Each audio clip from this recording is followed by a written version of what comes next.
오늘 오전 옥포조선소에 도착했지만 노조가 막아서면서 진입에 실패했습니다. 실사단은 오늘 오후 다시 신입을 시도할 예정이지만 쉽지 않을 것으로 예상됩니다. 지난달 우리나라 수출이 지난해보다 10% 가까이 감소한 459억 1천만 달러로 집계됐습니다. 미중 무역 전쟁에 직격탄을 맞은 우리나라의 올 1분기 수출 감소폭은 G20 소속 국가 가운데 가장 컸습니다. 국제항공운송협회 아이아타 연차 총회가 국내에서 처음으로 진행되고 있습니다. 잠시 뒤 현장 연결해봅니다. 국토교통부가 신혼부부 다자녀 특별공급 당첨자를 대상으로 부정청약 여부 점검에 나섰습니다. 가짜 임신진단서를 제출해 입주권을 따낸 청약자들이 다수 적발될 것으로 보입니다. 이상 이 시각 주요 뉴스입니다.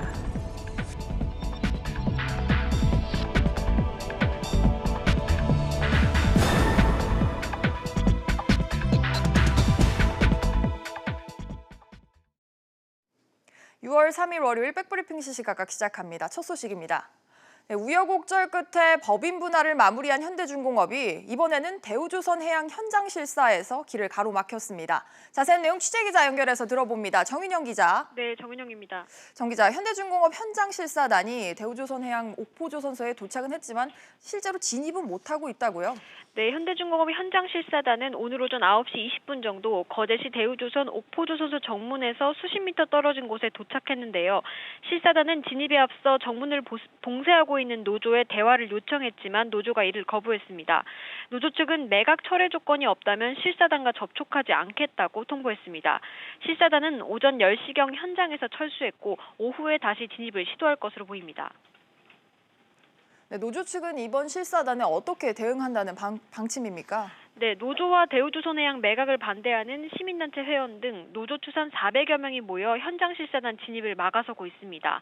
이들 중 일부는 서로의 몸을 쇠사슬로 연결하고 대치에 나섰습니다. 노조는 정문뿐만 아니라 동문, 남문 등 5곳에 분산 배치돼 현장 실사단 진입에 대비하고 있습니다.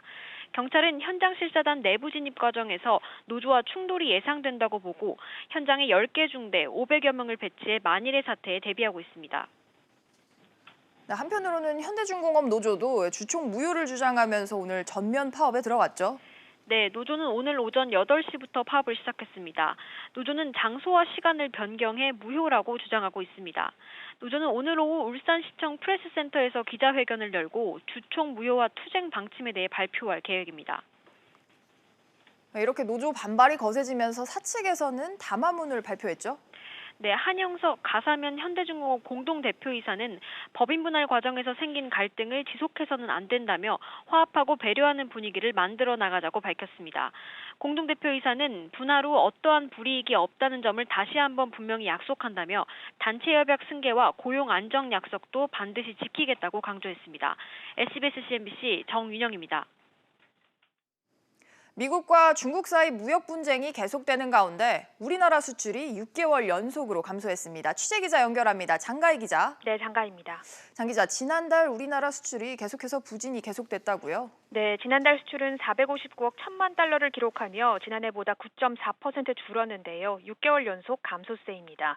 지난달 수입액은 436억 4천만 달러로 지난해보다 1.9% 줄었습니다.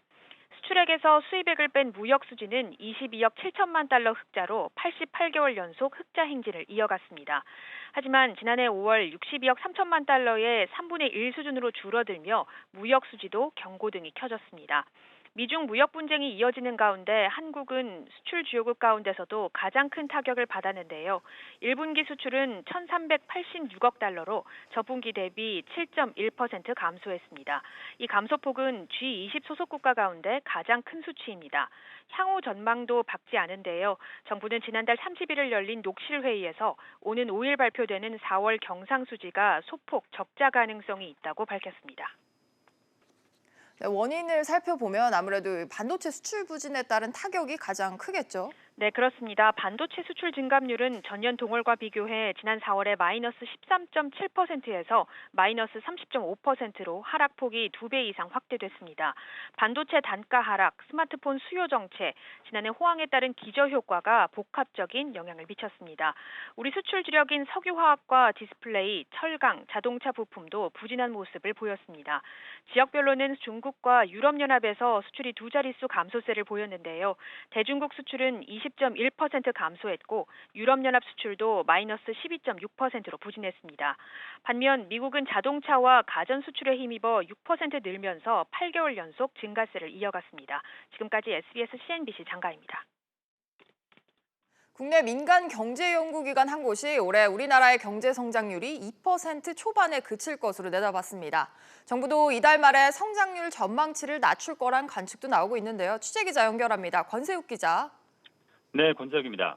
권 기자, 한국경제연구원이 올해 우리나라의 성장률을 좀 어둡게 전망을 했죠. 네, 한국경제연구원은 올해 우리 경제가 1년 전보다 2.2% 성장할 것으로 전망했습니다. 올 초에 내놨던 성장률 전망치인 2.4%보다 0.2%포인트 낮춘 것으로 국내 연구기관 중 최저치라고 연구원은 설명했습니다. 네, 한경연이 기존보다 이렇게 전망치를 낮춘 이유는 뭔가요? 네, 한경연은 우선 경제 성장을 이끌던 수출이 급격히 위축되는 점을 꼽았습니다. 미중 무역 갈등이 격화되고 반도체를 비롯한 주요 수출 품목의 가격 경쟁력 상실 등 교육 조건이 전반적으로 악화된 것이 수출 급감의 주된 배경이라고 설명했습니다. 여기에 건설과 설비 투자의 둔화폭이 확대되고 소비까지 회복 흐름을 멈추게 된 것도 성장 흐름을 악화시킨 원인이라고 덧붙였습니다. 네, 당장 정부도 이달 말에 이제 하반기 경제정책 방향을 발표하면서 전망치를 어떻게 제시할지 관심이 쏠릴 것 같은데요. 네, 정부는 올해 우리 경제가 2.6에서 2.7% 성장할 것으로 예상했는데요. 낮출 가능성이 제기됩니다. 국채연구기관인 KDI는 지난달 22일에 전망치를 기존의 2.6%에서 2.4%로 낮췄고요. 지난 4월에 성장률 전망치를 2.5%로 제시했던 한국은행도 다음 달 추가로 낮출 수 있다는 관측도 나옵니다. SBS CNBC의 권석입니다. 내년부터 10년 동안 노인 인구는 크게 늘고 반면에 생산 인구는 크게 줄어들 것으로 전망이 됐습니다. 경제사회적으로 큰 충격이 예상됨에 따라서 홍남기 경제부총리는 정년 연장 논의가 필요하다고 밝혔는데요. 관련해서 강상 기자와 좀 더 자세한 이야기 나눠보겠습니다. 강 기자. 네. 네, 생산 연령 인구가 향후 얼마나 감소할 거라고 좀 전망이 나왔습니까? 네, 통계청에 따르면 우리나라의 15살부터 64살까지의 생산 연령 인구가 내년부터 오는 2029년까지 연평균 32만 5천 명씩 줄어듭니다. 네. 이 베이비붐 세대 진입으로 65세 이상 고령 인구가 급증하는 반면 저출산 여파로 14세 이하 유소년 인구가 크게 줄었기 때문입니다.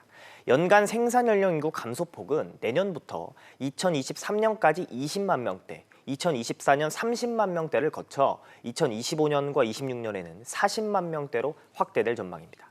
이에 반해 65세 이상 노인 인구는 내년부터 2029년까지 보시는 것처럼 연평균 48만 명씩 늘어날 것으로 관측이 됐습니다. 노인 인구 증가세가 계속되면 이 기초연금을 비롯해 노인에 대해 정부의 재정 지출은 연평균 14% 이상 늘어날 것으로 보입니다. 일할 사람은 이렇게 줄면서 나갈 돈은 반면에 많아지면 아무래도 우리 경제 타격은 많을 것 같은데요. 네, 그렇습니다. 이 우리 경제의 성장률이 잇따라 하향 조정되고 있는 가운데 더 타격을 받게 될 것이란 전망이 좀 우세한 상황인데요.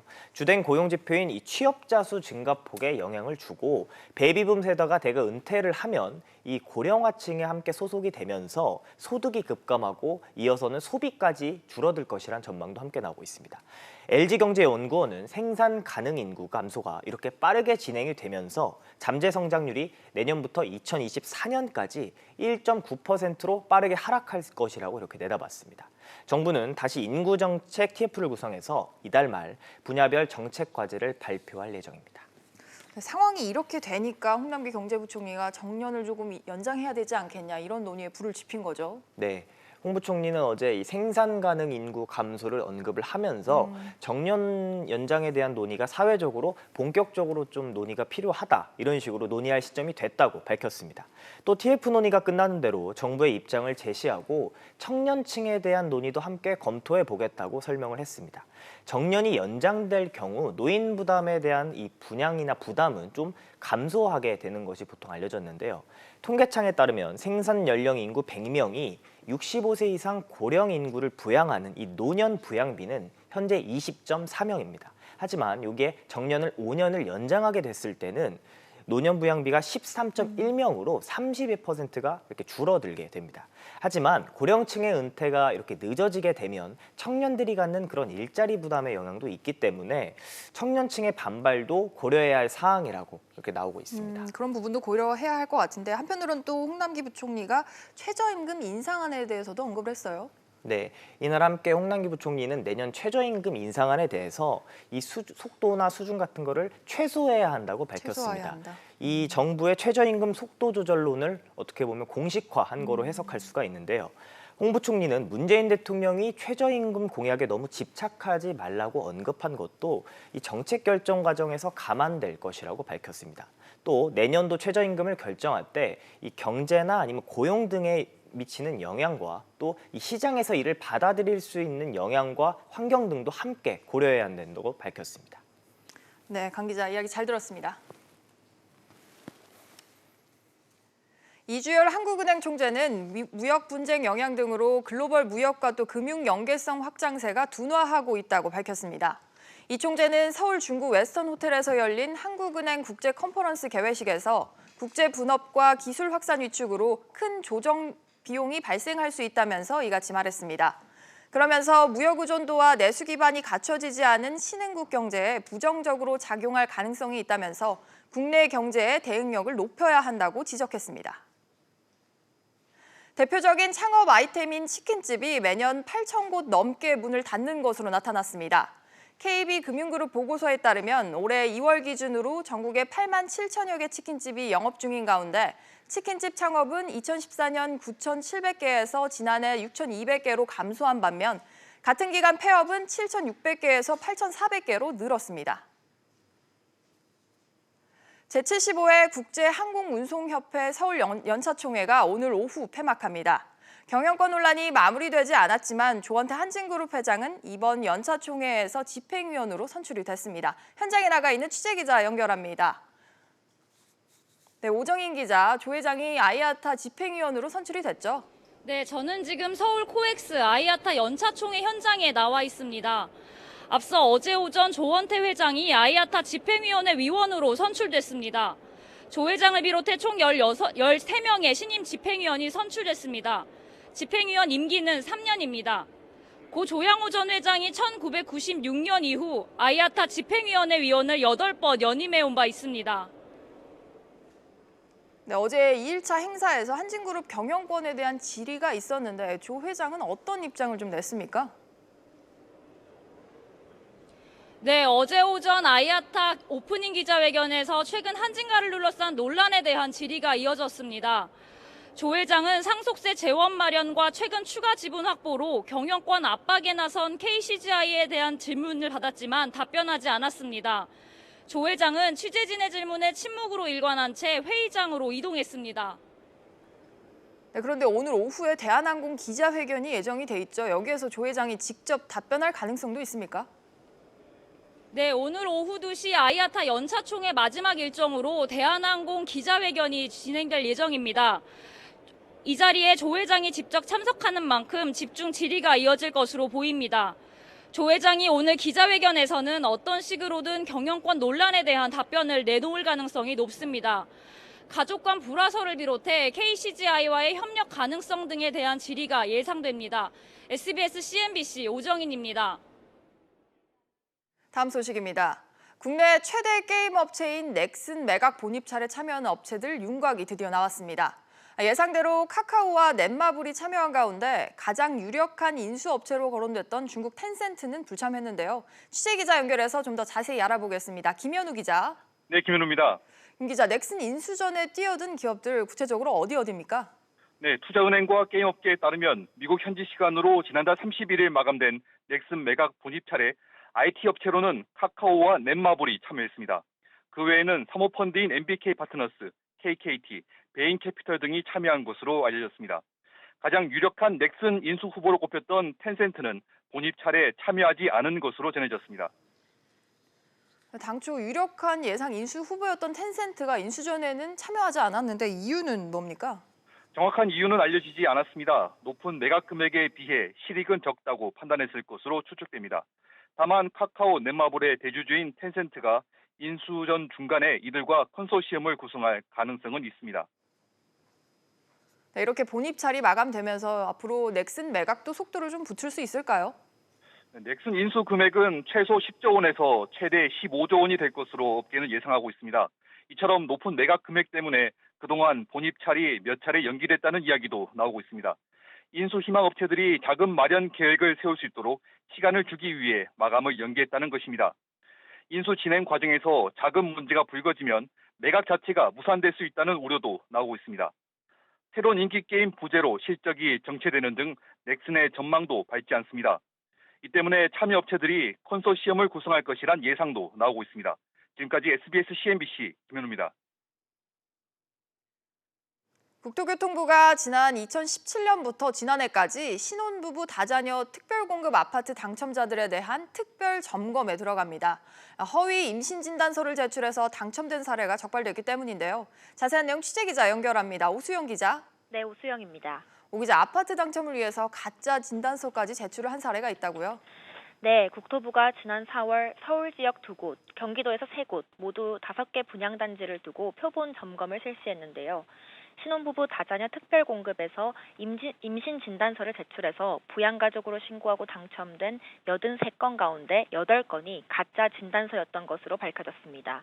5개 표본단지에서 허위 자료로 당첨까지 된 비율이 10%에 달했다는 얘긴데요. 국토부는 이 같은 사례가 더 있을 것으로 보고 지난 2017년과 지난해 분양한 전국의 아파트 282곳에 대해 조사를 확대한다고 밝혔습니다. 조사 대상은 임신 진단서나 입양 서류를 제출해서 신혼부부 다자녀 특별공급에서 당첨된 3천여 가구인데요. 이달 말까지 전수조사가 진행될 예정입니다. 이렇게 허위 진단서를 제출한 게 확인이 되면 어떻게 되는 겁니까?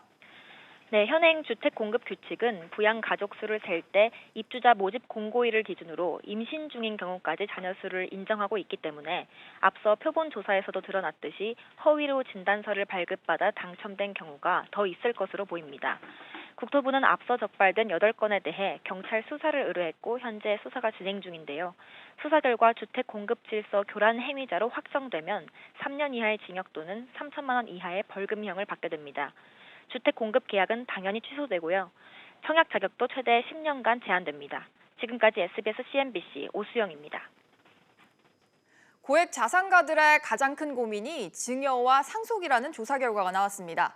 삼성증권이 예치자산 30억 원이 넘는 고객을 대상으로 1,630건의 정기 컨설팅을 진행한 결과 고액 자산가 중 30.2%가 최근 가장 큰 고민은 증여와 상속이라고 답했습니다.